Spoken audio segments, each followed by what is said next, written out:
Hi everyone, my name is Rachel Katz, and in this presentation I am going to discuss improving sample validity in online research, and my colleagues in this work are Ken Thompson and Dr. Dallenberg.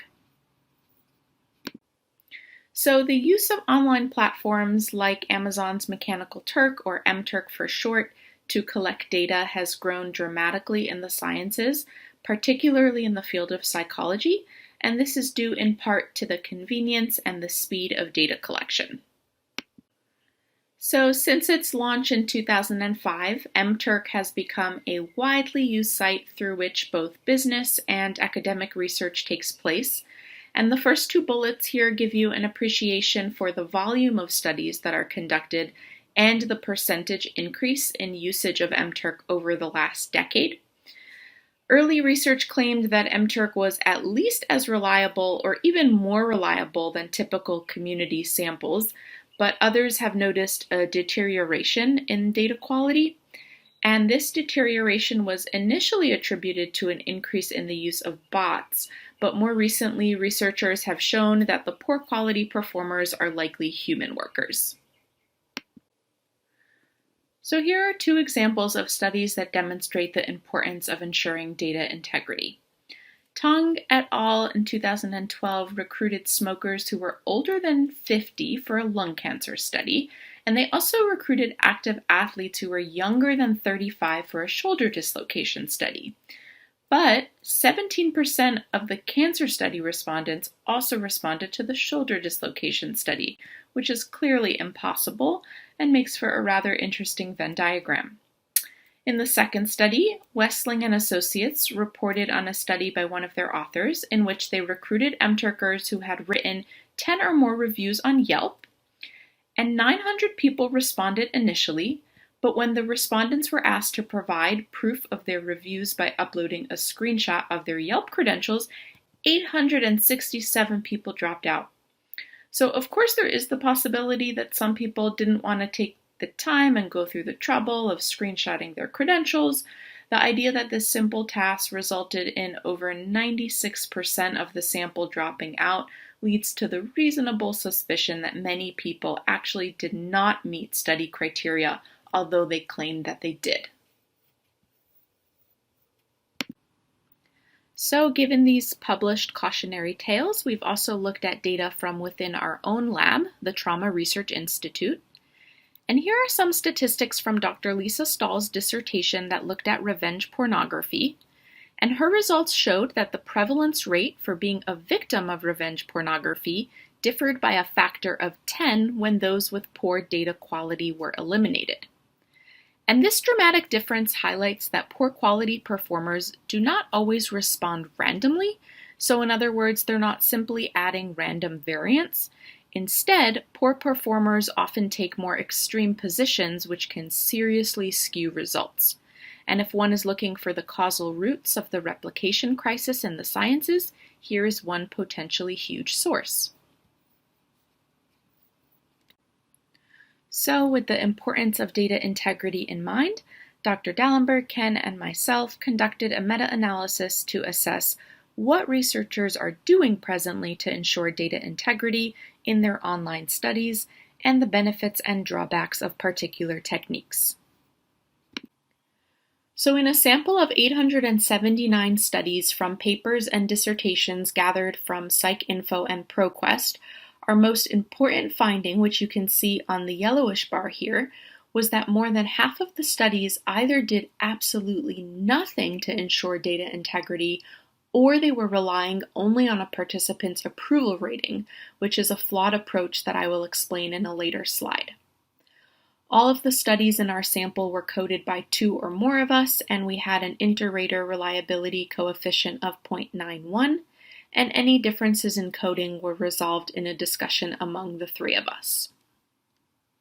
And before we leave this slide, I'll also point out that of the top 3 more widely used data integrity checks, 2 checks, so attention and completion time, are actually considered less effective in detecting poor data quality. So another consideration suggested by this slide is that even when data integrity checks are used, researchers often select less effective approaches.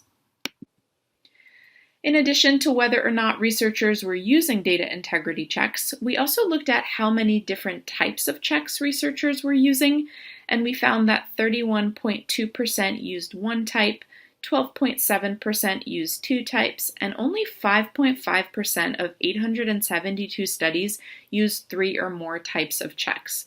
And keep that 5.5% in mind as we look at the next slide. So here are the 431 studies that used one or more checks, broken down by the number of check types and the average percentage of their sample that they threw out. So clearly using more checks catches more poor quality respondents. Using three or more checks led to an almost doubling of the mean exclusion rate when compared to using one check. However, if only about 5.5% of studies are using three or more checks, there's a lot of potentially poor data that's being included in other studies, even ones that are using some form of data integrity checking.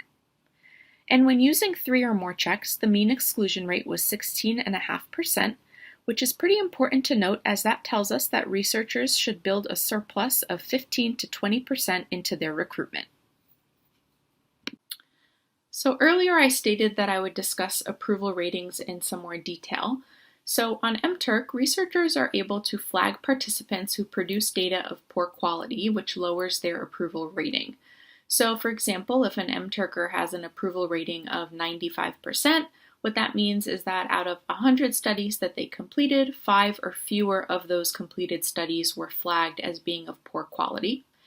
And MTurk allows for an approval rating filter, so many researchers simply click the box to only include participants with a high approval rating, say 95% or 90%, and then they think that they are done. However, this is highly problematic. So firstly, as shown by our meta-analysis results, most researchers are not including data integrity checks, and therefore poor quality performers are not being recognized. Then, even when they are being recognized, researchers do not generally take the time to then log back into MTurk and cross-check the IDs and flag all of the poor quality performers that they identified. Additionally, approval ratings are often inflated due to the large volume of MTurk studies that are focused on commercial easy tasks. So with these considerations in mind, you can see that approval ratings are essentially meaningless. And now I'll turn to talking about specific data integrity checks in some more detail. So now I'll talk about 10 different types of data integrity checks. So to start here, one of the more common methods of checking data quality involves establishing minimums for how long it should take to complete the survey tasks. A frequent concern is that a study was completed in a seemingly impossibly short time. However, the cutoffs used to remove respondents are typically arbitrary, tending to rely on one of three strategies. One is removing outliers, 2 is removing individuals who complete the task in less than 1/3 of the mean time, and 3 is using a rule of thumb. For example, the idea that it takes at least 2 seconds to read an item, then tossing out individuals who complete the task in less time than 2 seconds per item. More defensible strategies can be somewhat more involved. They include data trimming, like removing the top and bottom 2 to 5% of the sample, or removing respondents based on piloting with known fast responders, for example, using psychology graduate students who are familiar with the measures. And such piloting would use the times of these known fast responders, then remove actual participants who were more than, say, 2 standard deviations faster. I also provide the Poulston reference here because he offers several different algorithms for estimating how long a survey should take, and it's probably not all that useful for establishing cutoff rules for a particular study, but it may be useful for IRB submissions when trying to provide time and participant compensation estimates in the absence of piloting. And that full reference is listed on the last slide of this presentation. So now I'll turn to perhaps the most common type of check, the attention check, of which several varieties exist. The known answer check asks an easy question or an endorsement of an easy statement. The idea is that such items allow the researcher a snapshot of how closely a participant is attending to the task. For instance, when Ken Thompson used the 5+3 item in his dissertation survey, he mostly got responses of 8, but he did get a handful of responses of 2, where the participant had likely misread the plus sign. If you're going to use attention checks, it's best to use several and establish some sort of cutoff criterion, like getting 2 or more of 4 items wrong. A problem with attention checks in general, though, is that attention can wax and wane across assessments due to things like survey length and the interest level that any survey component engenders in a participant. One potential additional use for an easy attention check would be to detect uninformed respondents. So for example, if you are recruiting a US sample, you could potentially use items that might trip up those unfamiliar with fundamental elements of US history. However, that may involve making some assumptions about what a US educated adult should know, which can be problematic. And beyond the concern over attention being variable over the course of the study is the notion that really obvious questions, such as Ken's use of 5+3, might actually offend respondents by being too obvious. So there is some discussion in the literature that such individuals might answer the attention check correctly, but then adopt a less conscientious approach to responding to the remaining survey items. Another common form of attention check is the directed response. Here's an example of a question in which the participant is directed to answer in a specific way. Regardless of how you frame the directed response, though, you are relying on a participant to read the entire item. The problem with this approach is that MTurkers who are relying on speed to boost their hourly rate of return might not bother reading the entire item, deciding that they have enough information to go on once they've read the basic statement.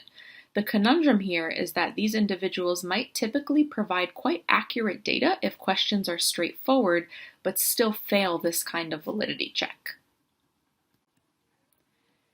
This variation of the attention check travels even further down that same road. The instructional manipulation check embeds counterintuitive instructions in a paragraph that appears initially to be providing tangential information. Here, the gold arrow shows the preliminary information that does not appear to be task-related. The green arrow points to the instructions a respondent is supposed to follow. In this example, these embedded instructions direct the participant to ignore the answers as well as the Continue button at the bottom of the page and simply click on the Sports Participation tab at the top of the screen. But if you are a fast worker, uninterested in background information, the relevant information on this screen would seem to be the salient prompt in the middle of the page, indicated by the red arrow, and the obvious instruction at the bottom of the page to continue. Unfortunately, this technique is likely to eliminate a lot of conscientious but fast workers. It serves us well to remember that the motivation for many, if not most, MTurkers is to make money. They're less interested in reading paragraphs that appear to be providing extra information, such as theory or history, and simply skip to the perceived prompts. Another item to check is participant IP address to see the country in which the computer is registered. For studies in which you want to exclude non-US residents, this provides a way of eliminating participants by location. Now, if you were doing this because your overarching interest was in improving the chances of having English-speaking respondents, this is, of course, an imperfect approach, because there's no guarantee that individuals outside of the United States don't speak English, or that individuals inside of the United States do speak English, but it is a start. Asking MTurk itself to only give you a US sample will still produce non-US participants because MTurk is using the address under which the individual registered the laptop, and plenty of individuals can have purchased laptops in the United States before returning to another country. You can also use the IP address to check for duplicate entries from the same person, and while you're at it, you can check for duplicate worker IDs. VPN is a way to mask an IP address. You can use it on your computer to hide your location. Workers may use a VPN to hide non-US residency, as many studies ask for US participants. But workers may also use a VPN simply out of concerns for privacy and security. Nonetheless, Kennedy et al. Found over 5 times the rate of poor data quality in respondents using VPNs, and they recommend checking the VPN status of individual respondents and removing them. If you are concerned about English fluency, there are of course more direct ways to measure ability. Our approach is to incorporate a grade-based English vocabulary test. We use words from the Common Core State Standard Initiative, known simply as Common Core, and depending on our task, we typically select 5th grade or 8th grade vocabulary items. However, if your study uses instruments that involved nuanced reading, you may want to include a check for fluency that goes beyond vocabulary. In some of the work in our lab, in the process of screening the data, we found that even though some participants had acceptable vocabulary scores, they performed poorly on free response questions. Here, participants scored acceptably on our vocabulary screen.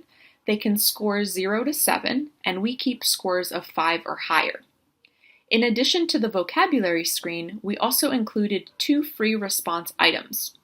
The one shown here directs participants to write at least 2 sentences to describe how they cope with stress.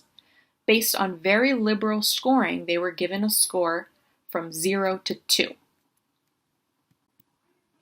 Here's a sample of questionable results.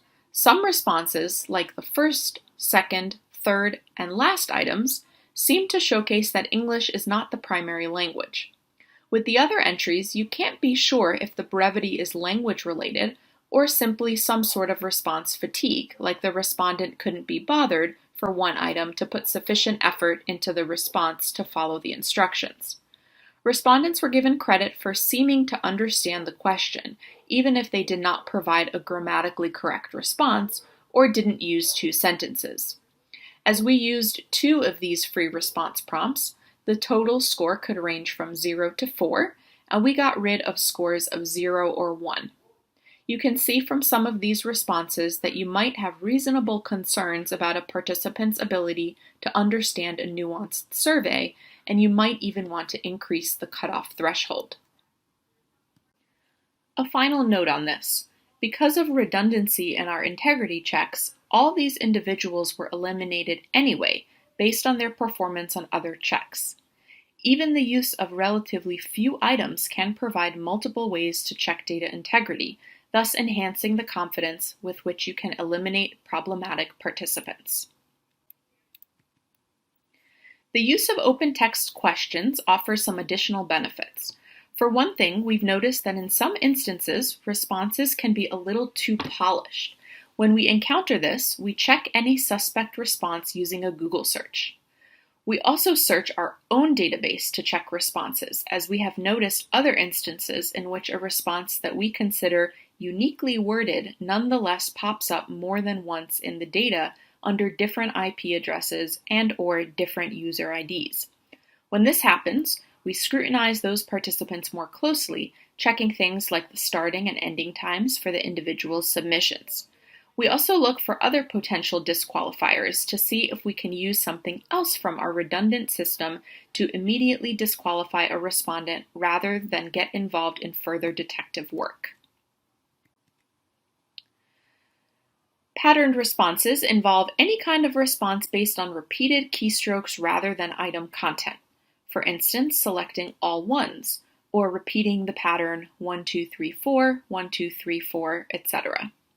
There are detection algorithms available for detecting patterned responses, and I've referenced a couple of them here.